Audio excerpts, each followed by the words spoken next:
नमस्कार मंडळी, मी प्रमिला तेलंग। बघू शकता तुम्ही इथे खेकडे आणलेले आहेत आणि खेकडे साफ करून घेतलेले आहेत चांगले स्वच्छ।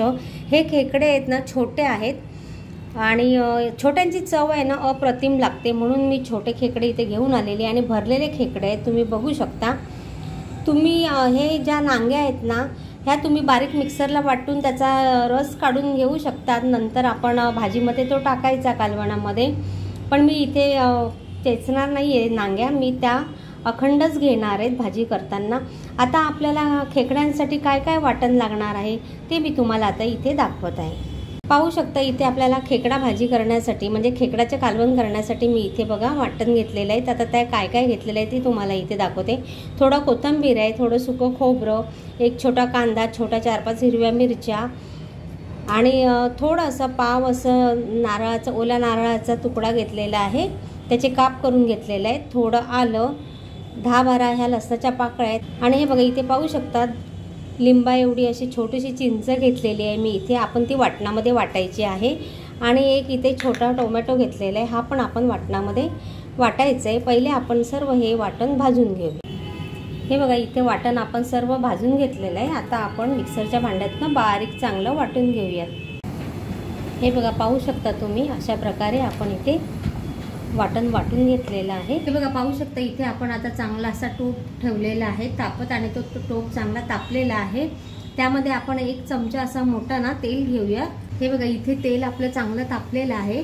त्यामध्ये पहिले आपण बारीक चिरलेला कांदा थोडा टाकून घेऊया आणि लसूण पण, मासे म्हटले की लसूण जरा जास्तच घ्यायचा, इथे चेचून लसूण घेतलेला आहे फोडणीसाठी। आणि कसं आहे ना, आता बघा पावसाचे दिवस आहेत नाही का, तर पावसाळ्यामध्ये खेकडे भरपूर प्रमाणामध्ये मिळतात नाही का, कोकणामध्ये तर खूप। तर आपण ना ज्या सीझनमध्ये आता खेकडे मिळतात त्या सीझनमध्ये त्याची चव पण अगदी भन्नाट लागते, म्हणून ना ज्यांना आवडत असतील, जे मासेप्रेमी असतील त्यांनी नक्की पावसाळ्यामध्ये खेकडे करून खायची, त्याची चव वेगळीच असते। कांदा आपण छान असा गुलाबी रंगावरती चांगला आपण तळून घेऊयात, जास्त पण तळून नाही घ्यायचा, थोडा गुलाबी होईपर्यंतच आपण तो चांगला असा तळून घेऊया। जे माझ्या चॅनलवरती नवीन असतील, माझा व्हिडिओ बघत असतील, तर त्यांनी चॅनलला माझ्या सबस्क्राईब करा। प्रमिलाज वर्ल्ड म्हणून माझं चॅनल आहे यूट्यूबवरती। आपण बघा तेल आता चांगलं तापलेलं आहे आणि कांदा पण आपला चांगला झालेला आहे, तर आपण इथे लाल तिखट घालतोय घरगुती। त्याचबरोबर इथे थोडी हळद, धने पावडर, ही लाल काश्मीरी पावडर आहे कलरसाठी।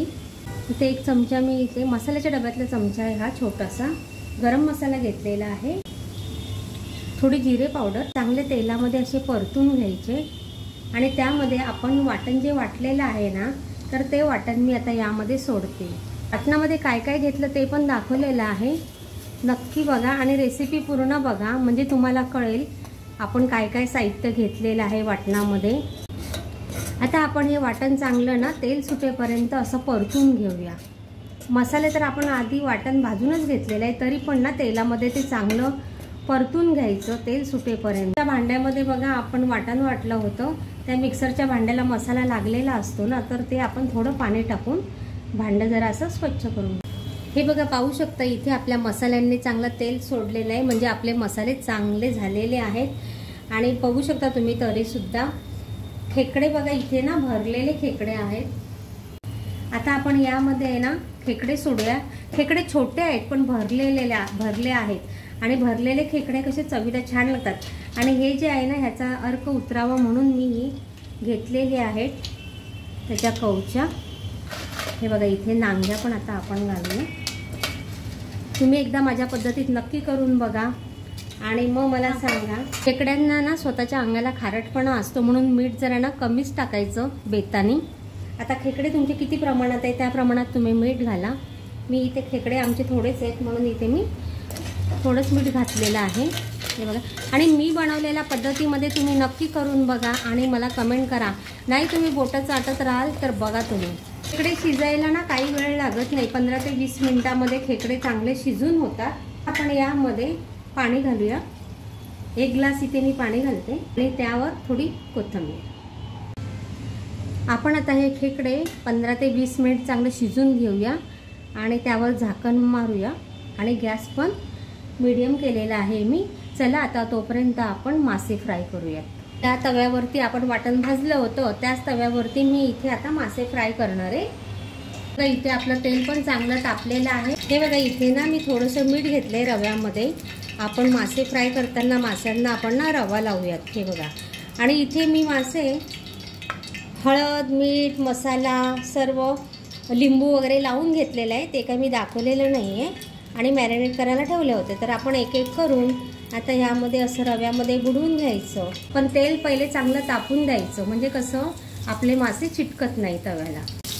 हे बघा अशा प्रकारे आपण सर्व बांगडे आता तव्यावर ठेवलेले आहेत. एक बाजू आपण चांगली बांगड्यांची होऊन देऊया, मगच पलटी करायचं.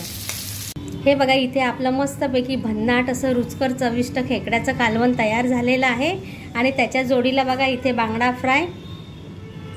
कशी वाटली आजची रेसिपी नक्कीच कमेंटमध्ये सांगा.